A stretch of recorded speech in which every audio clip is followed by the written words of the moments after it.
Today on People Now, a tragic accidental overdose rocks the cast of Below Deck. We'll tell you what we've learned. Also today, Bachelorette Hannah B sets the record straight about her extremely eventful night in the windmill with Peter the pilot. Oh my God! A hot new set of wheels from A-Rod to J.Lo, but wait until you hear how long it's been since Jenny drove around the block. 4 weddings and a funeral star Rebecca Rittenhouse is here telling us about her new show on Hulu. It's time for Shark Week, everyone. Laws of Jaws, Dangerous Waters is getting up close with no cage, just lots of sharks. We'll hear all about it live today on People Now. Let's go.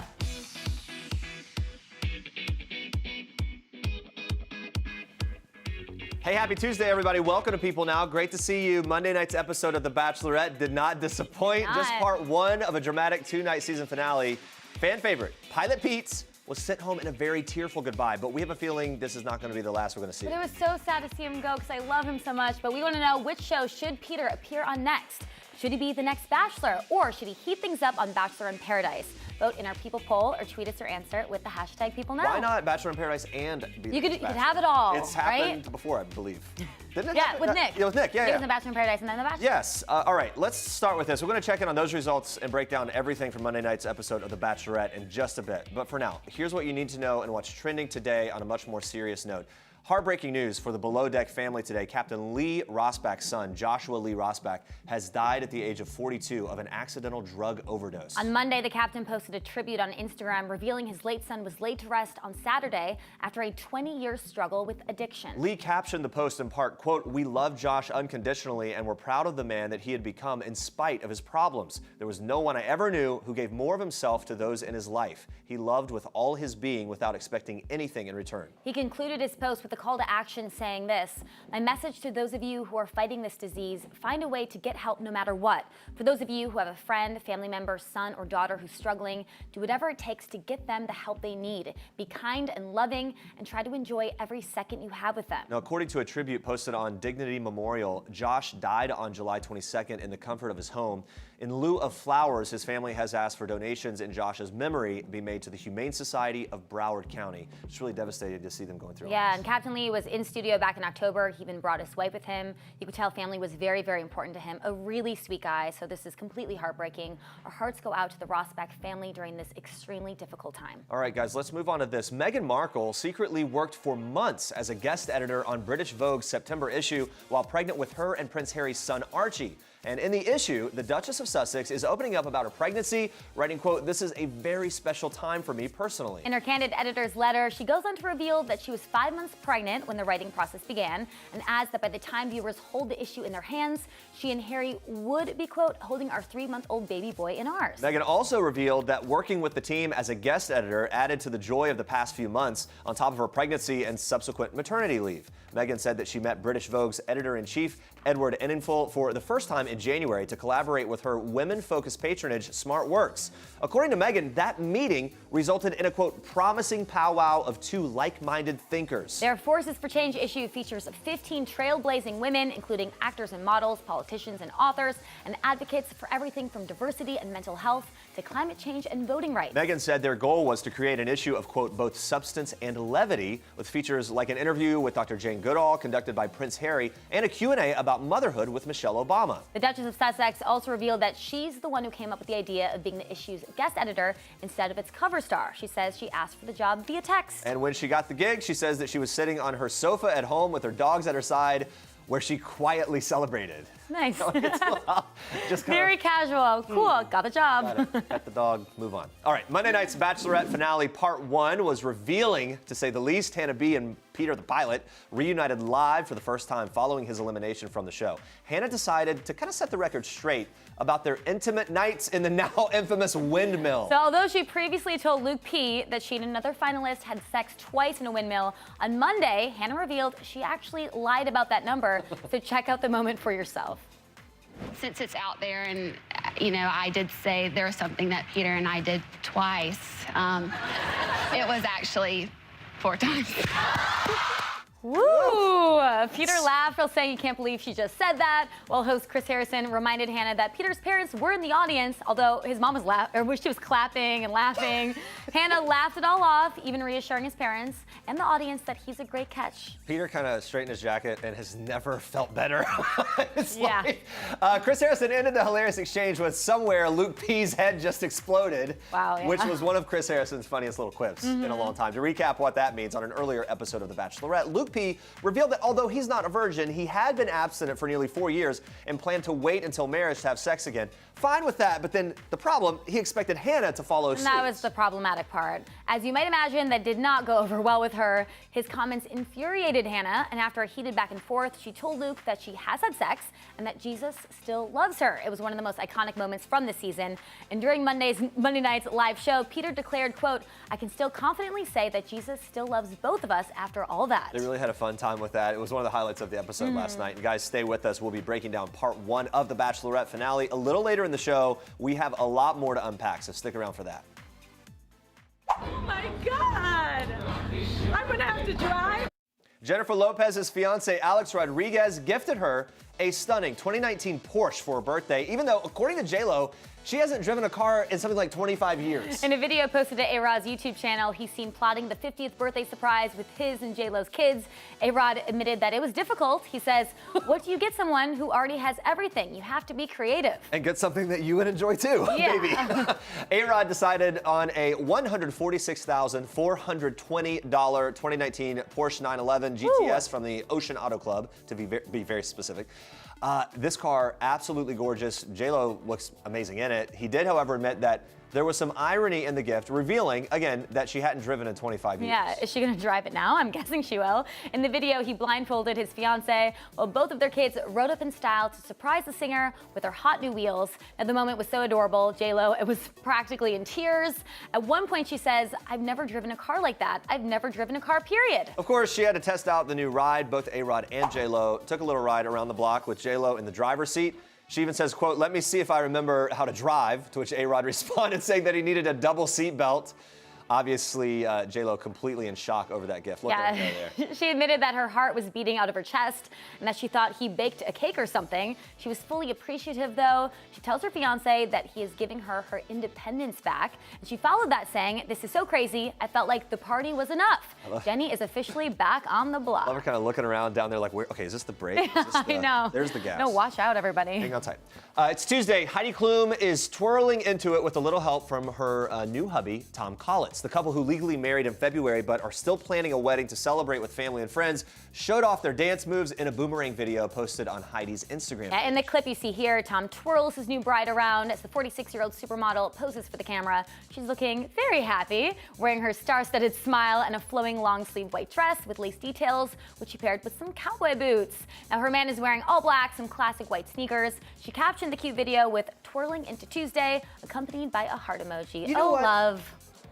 Yeah, anything I see of her, I thought you were going to say something else, sorry. Anything I see of her, plus any interview, she is so fun. Oh, she right? seems like a blast. She is such a blast. Yeah. People confirmed earlier this month that Heidi and Tom got married in February. TMZ reported the couple got engaged just 2 months prior on Christmas Eve. A friend close to Heidi confirmed to People that Tom included all 4 of her children in the proposal, which, quote, "she loved how he made the kids feel part of it." That's really sweet. Yeah, Heidi and Tom sparked relationship rumors in March of 2018 after they were spotted kissing on the set of America's Got Talent, where Heidi's a judge. They made their first public appearance together 2 months later for the Can Am Far Gala.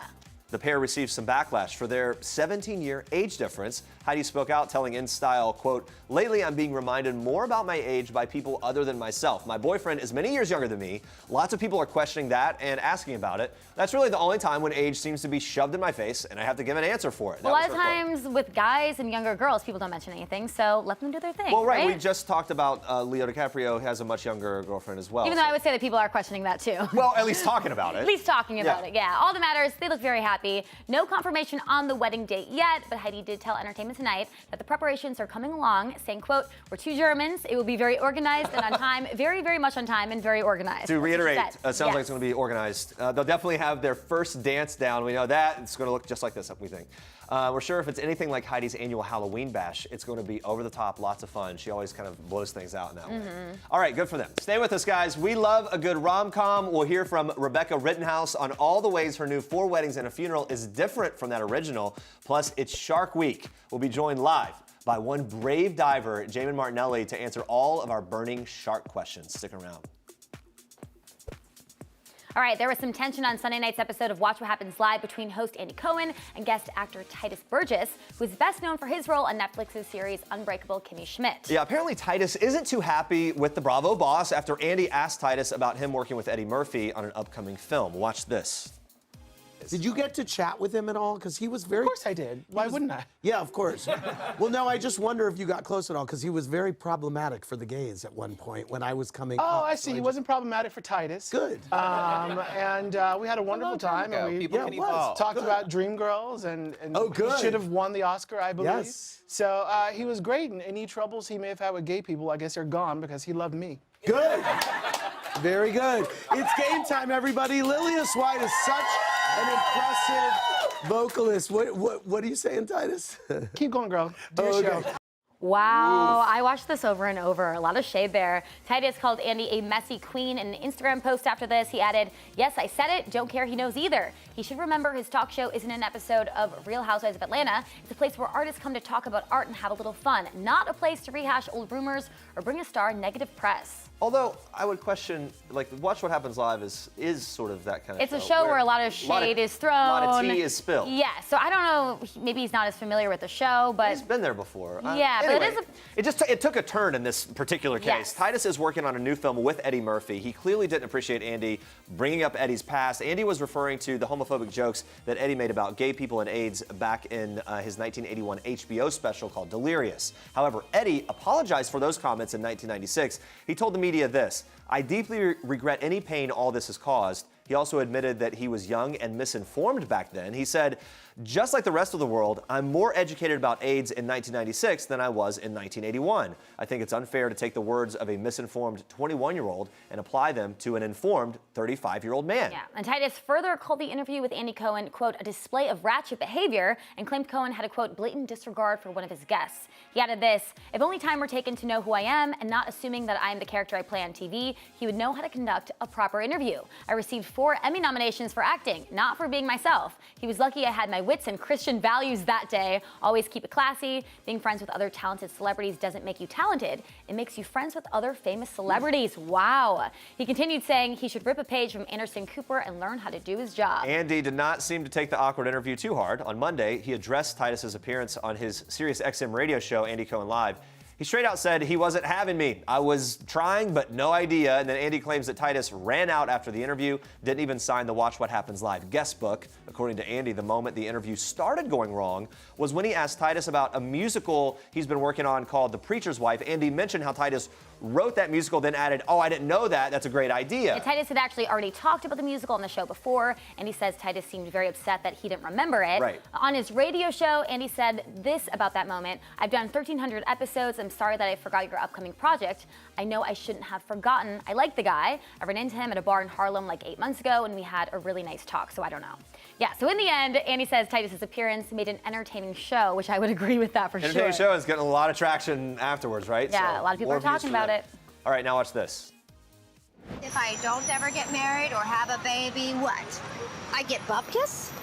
Sex and the City author Candace Bushnell, a.k.a. the real-life Carrie Bradshaw, is revealing she regrets choosing her career over having children. Bushnell, who divorced her husband, ballet dancer Charles Asgard, in 2012, says that her divorce made her realize the importance of starting a family and that she is now truly alone. She tells the Sunday Times, quote, "When I was in my 30s and 40s, I didn't think about it. Then when I got divorced and I was in my 50s, I started to see the impact of not having children and of truly being alone. I do see that people with children have an anchor in a way that people with no kids don't." It's interesting to hear her kind of saying this. Her work is based on women choosing to kind of have it all, being independent from children. Yeah, it's fascinating. Now, free-spirited women running around New York City drinking Cosmos, it's kind of all what Sex and the City was about.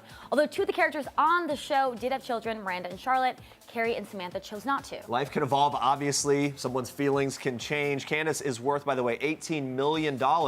Is it too late for her to adopt now? I don't think so. She got the money to do it? She could adopt, yeah. But Chanel is now dating real estate agent Jim Coleman, so she's not truly alone. I don't think he's very happy about this.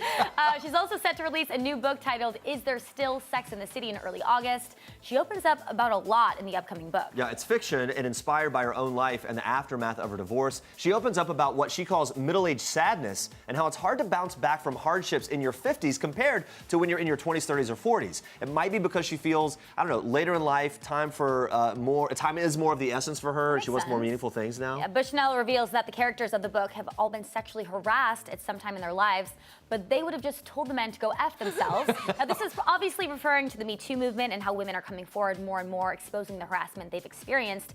It's interesting. She says that in the past, she had been offered help with her career in exchange for sexual favors, but it was common at the time, which is crazy to think that that was considered common.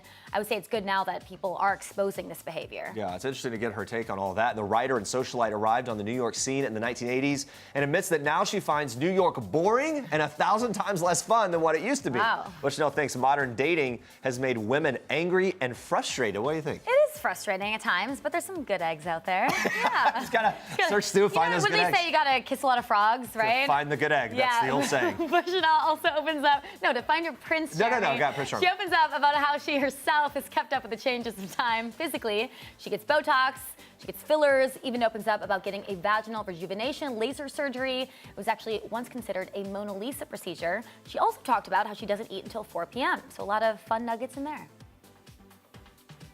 I can tell you have concerns, so just for you to say them. I don't want you to settle for anything, and that's as honest as I can be. I want something that would love you like I know you should be loved.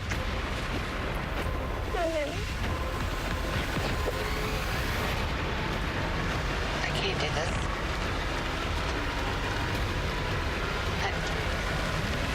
Can you stop the car?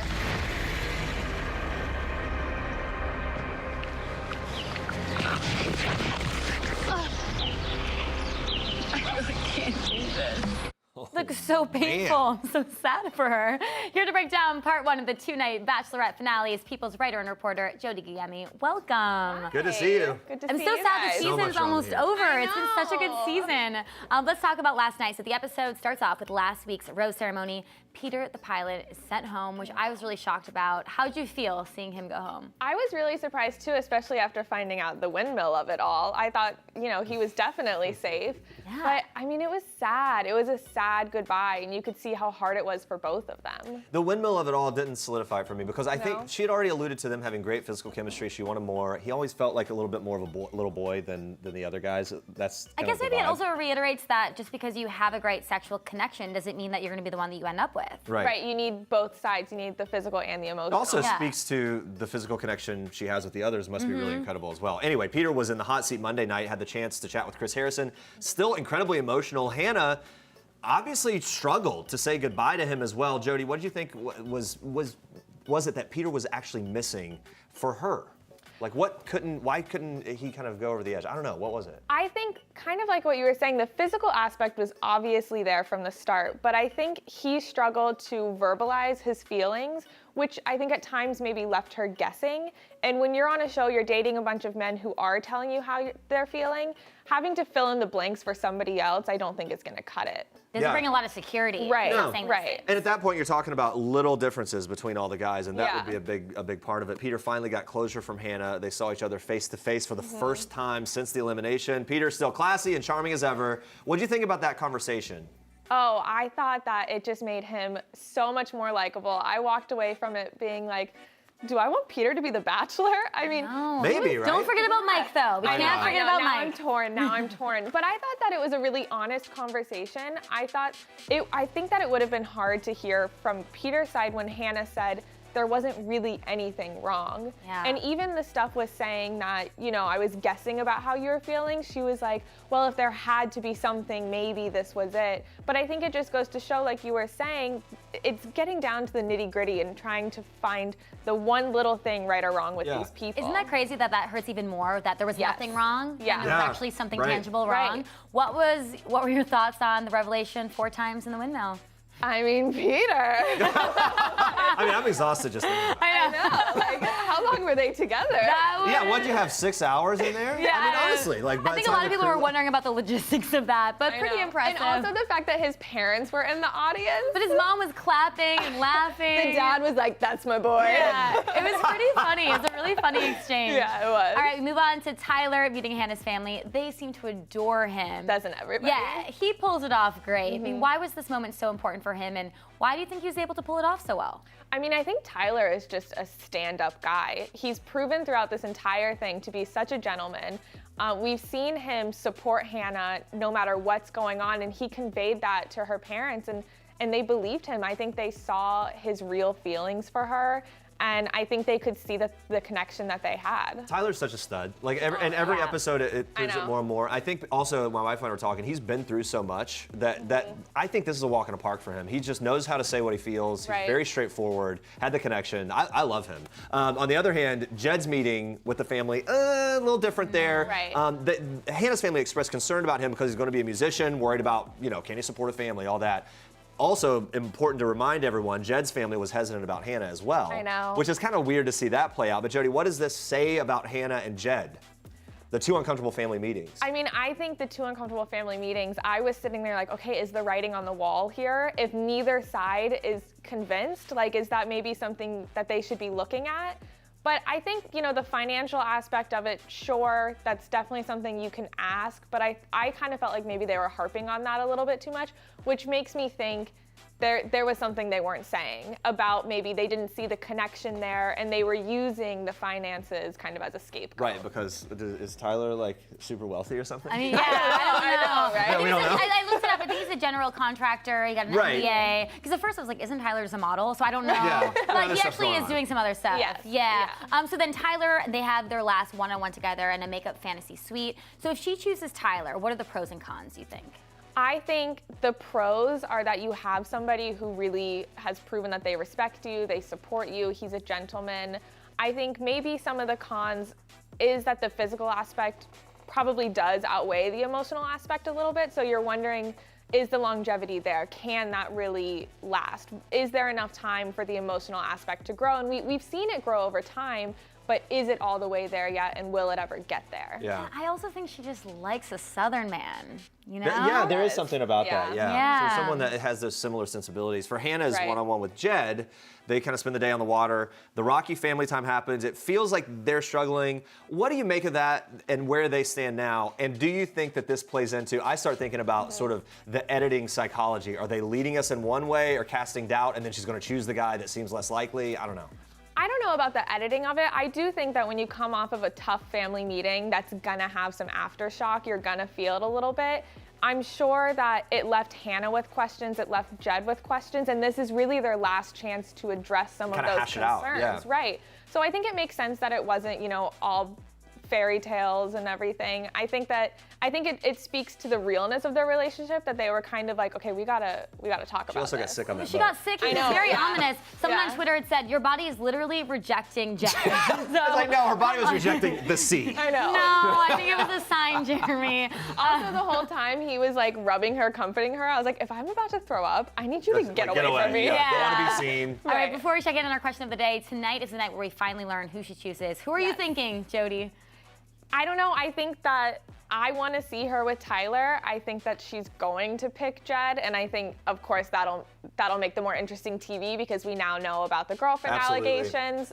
But And they have to address that, I would imagine. I think no matter who she chooses, that will be addressed. We will hear from Jed. Almost no matter what Wow. happens, I'm more excited to see that confrontation Yes. and that being hashed out more than anything. And it's also a People magazine Yeah, right. reveal, so it's, Maybe we'll get a plug or two. Yeah, maybe they'll show the article. Hopefully, maybe us talking about it. We'll see. Oh, wow. Anyway, but then Someone got a man can dream. I know. A man can dream. Someone got very excited. All right, before we let you go, we've been asking viewers which show they want to see Peter on next in our People poll. Let's take a look at what you guys are saying. Looks like The Bachelor. I mean, after that emotional goodbye and how he handled himself, I could see it, even though don't forget about Mike. Team Mike over here. Maybe we can have 2 Bachelorettes? I don't know how that would work. Team Mike. No, they did that the one season and it wasn't great. They should not compete with each other, but I don't know. Or maybe next season. I love them both. I'm so torn. Peter's got a place, Mike has a place, Mike's place is as the next Bachelor, let's just say. Thank you for being here. It's good to talk to you. Guys, keep voting. For now, though, we move on to this. JoJo Fletcher and Jordan Rogers are pretty busy these days. The Bachelorette alums are currently starring in their very own home renovation show, Cash Pad, and they've also got a wedding to plan. Now, they've been engaged for 3 years, so when they stop by the studio, we put together a little game to see just how well they know each other. Okay, ready? Who's most likely to fall asleep during a movie? She is out cold. Like a light. And then I keep watching because I'm not tired yet, and then she guilts me the next. She's like, you kept watching? I'm like, yeah. Okay, next up, who's most likely to choose a night in over a night out? Oh, wow, JoJo. I'm tired, y'all. Who is the better cook? Oh my word. What All can you you cook cook? is eggs. All you Breakfast. cook is I eggs. happen to be very good at breakfast. So what is your egg dish? Yeah, what is Everything. Literally. Omelets, breakfast tacos, breakfast burritos, breakfast sandwiches. He's you never throw, made you throw a anything. griddle at me, I can do a pancake. Have you ever made But me I a could. pancake? Who's most likely to throw a fit when they lose a game? Is there a sore loser in the group? Oh, yeah. What happened? I pout. He's not a good loser in anything, really. Yeah. So it's not. Yeah, I pout. Who's most likely to splurge on things that they don't need? Yep. Yeah, he's the sucker on Instagram. When he sees an ad, it could be a blow-up T-Rex, and he buys it. I bought 2 of those. He bought them, yeah. I don't know why I bought 2. I only needed 1. Who has more pet peeves? Don't look. I have a lot of pet peeves. What are your biggest ones? Like when you're getting off an airplane, the people that leave before your aisle clears. It's like, no, we all want to get out, and like I'm sitting in front of you, so how about you just let the people go that are in front? You know, it's like it's common knowledge, but people don't get it. He's sensitive. Okay, last one. Who said I love you first? Well, he kind of had to, because I told myself I would not say I love you until I knew and I was engaged. But on the to show, she kept squeezing my hand, 1, 2, 3. I was. I had no idea. And she told me after the show. Oh, so that was like little during code? our filming. Yeah. And she's like, you know, every time I squeeze your hand 3 times, I love you. I was like, did not know that. That would have made things a lot easier. But you had no idea. You're so funny. No idea. Yeah.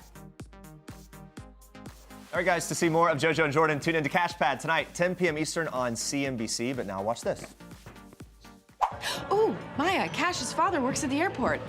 Maybe he could help you find that cute guy you met. Oh, I don't remember mentioning anything Are you like that. insane? You were gushing. She called him Ryan Gosling dipped in caramel. 4 Weddings and a Funeral is returning as a series on Hulu. The show is influenced by the 1994 classic movie of the same name. So it revolves around 4 American friends who reunite for a fabulous London wedding. And here to tell us all about the show, we have Rebecca Rittenhouse. Hello. Thanks for being here. Welcome. It's great to see you. Having me. This is so fun. So without giving away too many spoilers, favorite thing about playing your character? Ooh, the clothing. Really? Yes, well, I mean, her arc is amazing, and she's a very well-drawn character, but, you know, her clothing is amazing, too. She's an interior designer and, like, very stylish and fun and fabulous. Did you get to keep anything? I got to keep 10 things. It was the most difficult choice I've ever made in my life because I think I had, like, 5,000 costume pieces or something. Wait, seriously?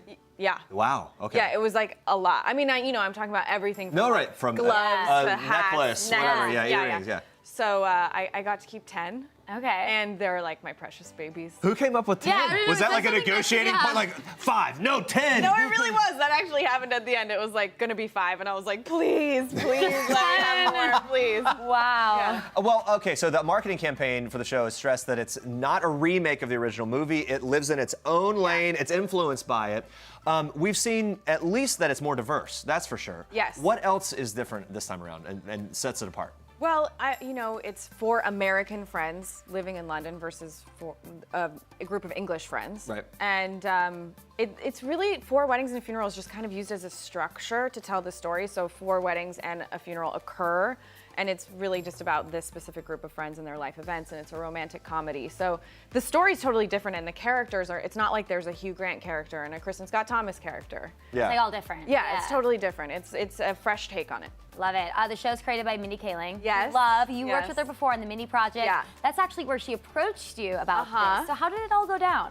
Well, she mentioned it to me when we were about to wrap on the final season and just asked me, if I would be interested in joining her on this new project. And I mean, obviously it's an iconic title, and then it's Mindy, so those two things combined, I was like, I haven't seen a script. I know I'm not going to see a script for months, but count me in. If it's you, we're doing it. Like, I hope it's still happening. That's got to be a bit of a relief too, right? Like you kind of are familiar with the person running the show. Yeah, and the tone, and you kind of, I know that I loved working with her, so. Well, we know Mindy on camera. Give us a snapshot of the version of Mindy that's running the whole show. Well, Mindy's amazing because she wears so many different hats, and she's a performer, and she's a writer, and she's a producer, and she's so focused and intent and respectful and professional and collaborative.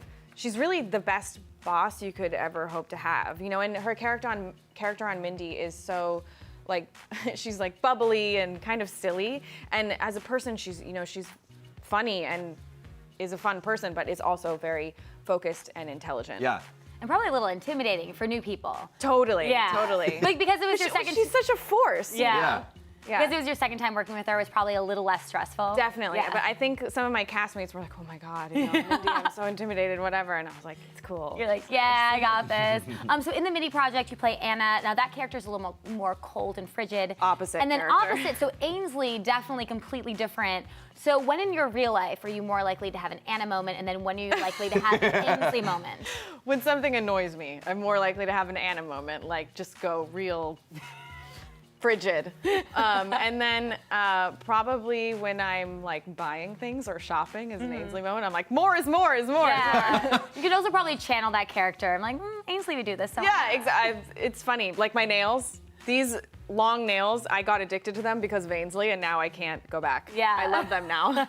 It would be nice to have that sharp edge in your back pocket, though. Like, this is familiar territory. I know how to you kind of sometimes, navigate when this. you need to lay down the law, you break out Anna's Eve. Okay, so how about let's talk about co-star Natalie Emmanuel.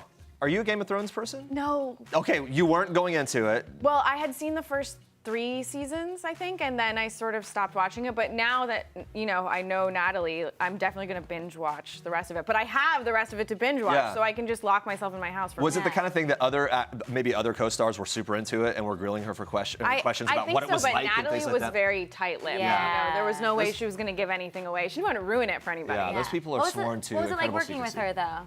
Do you have a favorite moment? Oh, so, I mean, one of my favorite moments that we had together was actually when we had to do stills, and it was basically where she was passed out, drunk, and I was drawing on her face, like drawing a mustache and like a little Three Musketeers goatee and stuff. That was one of my favorite moments. So. You still have those pictures? Of course. Yeah. Favorite moment, torturing her. Yeah, she was like drawing all over her face. Well, it was great because Natalie could not. She just kept cracking up. I was like, you're passed out. You're asleep. You don't know this is happening. Looking at your Instagram, we see you love to travel. Oh, yes. Favorite place that Love you've to travel. traveled recently? Well, I just came back from Italy, and I was in a bunch. I went to Portofino. Oh, yeah. There you go. There we go. How good is that diving photo? My friend Alexis took that. I was like, saw we're that, friends yeah. for life now. That photo's amazing.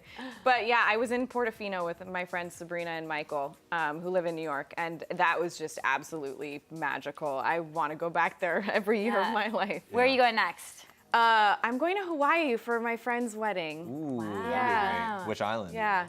I can't say. Oh, okay. Say. Oh, is this a famous friend? Well, her fiance is an actor, so they're just trying to be private. Yeah. In Hawaii. What would we know that actor from? I'm just kidding. I'll stop. We want to get to know you a little better. Time for a little game of rapid fire. Are you ready for this? Yes. All right. So look, it's going to be very hot. You can see there. First up, ideal date night. Just a nice little dinner, maybe a candlelit dinner where you can talk in a nice garden, maybe. Ooh, garden. So outdoor. Summer go-to outfit. A dress, for sure. Yeah, like a flowy, loose. Yeah, flowy, loose, cool. yeah. Maybe some linen. Break Yeah. out the linen. Okay, yeah. All right, favorite dance move. Probably like a cool, my high school friends will get this. Like we call it the usher, where you sort of like go down and you move your legs apart and then you do a little. You swipe the brim of your cap. It's from the music video for Thank he you. does that. Yeah, absolutely. That's exactly what I'm talking about. Favorite dance move. Oh, you did that. Biggest, I was still locked on just that picture. Usher. Biggest pet peeve. When you put tights on and then you walk into the bathroom on to like droplets of water, and then your feet are wet, but you've just put this whole sock contraption on. Yeah. So now you got to go all the way off and just deal. Or you're like blow drying your feet. I've done that a lot. I did not expect that to be your pet peeve. I hate that. One thing you always have in your bag. Lip balm. Yeah. Yeah. I can't. I'm addicted to it. Same. Can't go without it. Favorite movie of all time? This is a tough one, but probably There Will Be Blood. Ooh, I like the dark kind of. It's very intense. dark. Yeah. It's very dark. No, but I like love that movie too. I love that movie a lot. Last one. This is very important. Crunchy or creamy peanut butter? Crunchy. Yes. Oh my gosh. You guys are a thank soul you. sister. One more for Crunchy, guys. It's an ongoing tally.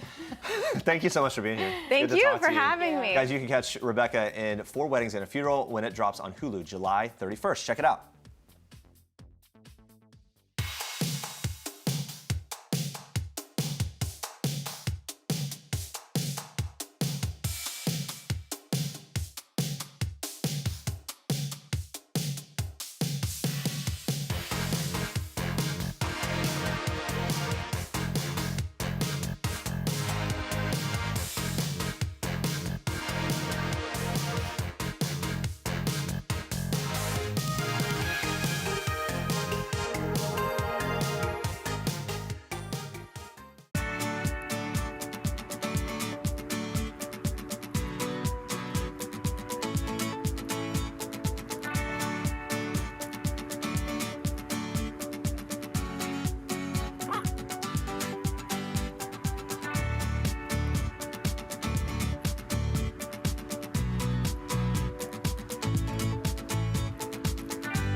The experiment was for Jamin to intentionally fall off and protect herself from one shark.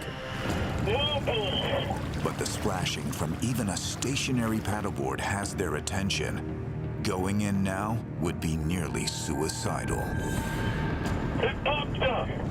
Yikes. So does she jump off that paddleboard? The special Laws of Jaws Dangerous Waters airs tonight on Discovery as part of their beloved Shark Week. Yeah, in the special, shark experts reenact shark attacks to find out how things could have ended differently. And we're here with one of those experts who risked it all to find answers. Jamin Martinelli, thank you so much for being here. Thank you for having me. Should we just start with this? You have 7 cats. Yeah. Very different than sharks. And some of their names are really interesting too. Yeah, I guess it fits their personalities. Fluff, Inky, Nubby, Pancake. Nubby's missing a... yeah, Nubby's missing an arm, but yes, so people think maybe that I'm danger or like danger and I'm a boring person that loves cats. No, you are boring. You love all you animals, are the opposite including the of sharks boring. here. Let's talk about that clip. So you actually end up falling off the paddleboard. How scary I was didn't that actually moment? fall. I was pushed. You were okay, so you were pushed by a shark. Yeah, so Okay. it wasn't intentional, but we were trying to reenact the situation to say, like, what happens when you're in the water with sharks? And so, like, the biggest thing I knew is that if I did fall in that initial splash, because sharks are super cued up on their senses, so the sound of a splash to them is like, ooh, that's some sort of prey splashing. So I knew just to, like, kind of hang tight and just remain calm. That's super important. So not thrashing around. Not because thrashing you're attracting around. more Because attention. in that clip, how many sharks were around you? I think there were like 6 bulls just in the general, but we also had, a tiger down around the vicinity. And I mean, that's truly scary to imagine. When you're filming, no shark cages there or anything like that. What are some of the precautions that are taken? Mostly is just remaining calm and knowing that I'm super comfortable with these sharks because I handle them all the time and I understand that they're very cautious of us. So by knowing that is that if you kind of take the dominating stance with them, more of the predator, not the prey. So we always tell, like, don't look like food. And food runs, they splash, they're versus predators kind of charge at. So I had body language type thing. Yeah. Absolutely. That's how they communicate. They don't have a voice. So when they look at their prey and like, oh my gosh, this thing is running, that means, you know, I'm going to go after it. I do think sharks get a bad rap sometimes. What are the biggest misconceptions? Absolutely. Well, they definitely do. People think that sharks hunt people, but it's not the case at all. They're very cautious of us, and it's the opposite. Like, people hunt sharks, and unfortunately, 100 million sharks are killed a year. A lot of them for their fins, which still happens, and it happens even in this country. Like Florida right now, we're trying to pass with the sharkallies.org, the No Fin Florida, to ban the trade of shark fins out of Florida. 12 other states have already banned them. So we just need to get it out of this country and stop finning. Yeah, it's an important cause for sure. So people take a note that the special seems to take a bit of what I guess some would consider a controversial stance, sort of that maybe shark attacks happen more because of human behavior. Explain that a bit. And are humans sort of at fault when it comes to shark attacks? No, they're definitely not at fault, but knowing that there are sharks in the water, this is their territory, we need to learn to respect them and know how to just be aware. Like, sharks always ambush. They always want to attack their prey. If you know a shark is there and the shark knows you know it's there, there's not going to be an incident. So as long as if I go swimming, I'm constantly looking behind me. Yeah. I'm just aware of my environment. So if you can see the shark before he makes contact, then you initiate contact. Swim toward the shark? Absolutely. Yeah, you mentioned staying calm. So what are the things that people should do if they encounter a shark? Yes, swim at them. Like, most of the time, once you make eye contact, a lot of times if I'm trying to get a shark in, I'll like treat it like a cat, like a scared cat, and not look at it. And the shark will come in, and if you look and you can see it gets. So if you were to do that and also just swim at him, immediately they're like, oh my gosh, this thing is chasing me. I'd say I'd have to dig very deep. Yes, to go right at that. Hey, come on. They don't know, yeah. Woo!